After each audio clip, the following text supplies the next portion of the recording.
In this problem, we are given an electric dipole drawn like this. This is the initial configuration of the dipole, and we are also given the final configuration of the dipole rotated 120 degrees like this. And we're given the electric field vector and the magnitude, which is 50,000 newtons per coulomb. And we're given the charge, which is 3.0 times 10 to the negative 6 coulomb, and the distance between the two charges, which is 20 centimeters. And we are asked to find the charge, or no, the change in electric field potential energy. So to find the change in electric field potential energy, it is the final electric field potential energy minus the initial. And if you remember, this is the equation to find the electric field potential energy. So we plug that in to the final electric field potential energy and the initial. So it's negative P E cosine final data PE minus negative PE cosine initial PE. And you could factor this P and E out and the negative sign.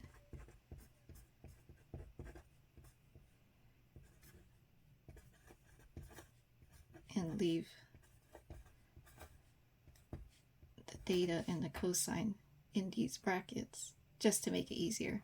So what is data for both of the configuration? So for the initial, P points to the left towards the positive charge, so to the left, and E points right, and theta is equal to 180 degrees. This is the initial. The final, P points down right towards the positive charge, and E points to the right.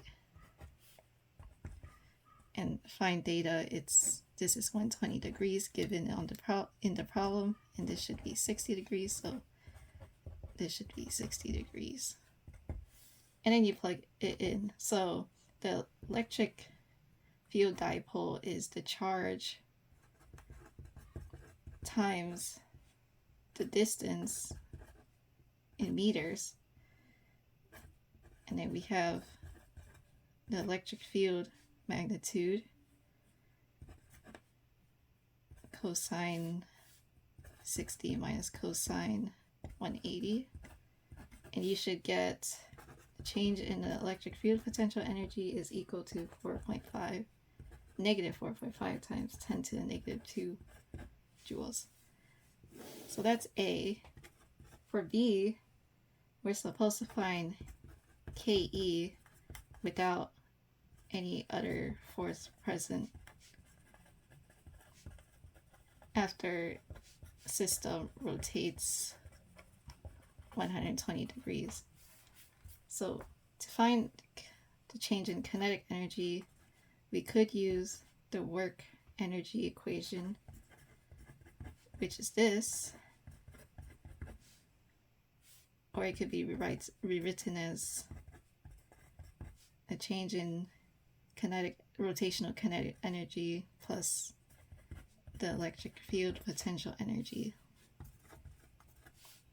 We know this from A, but we don't know what the work is.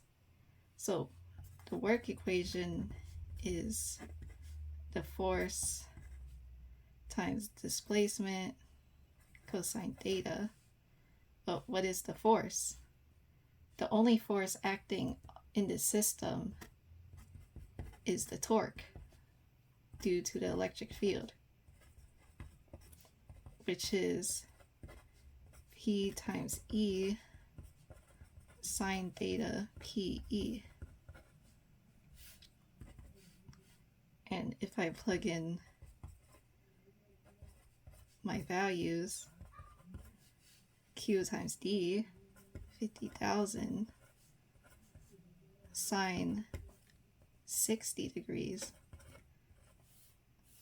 I get a force of 2.6 times 10 to the negative 2. Now we plug that into this equation, and we should get 2.6 times 10 to the negative 2 times D, which is 0.2, cosine 60. We should get 2.6 times 10 to the negative 3 joules. And then to find KE, we just rearrange this problem, or this equation, which is PE minus, it's the other way around. So work minus EPE, and it should be 4.8 times 10 to the negative 2. Okay, to find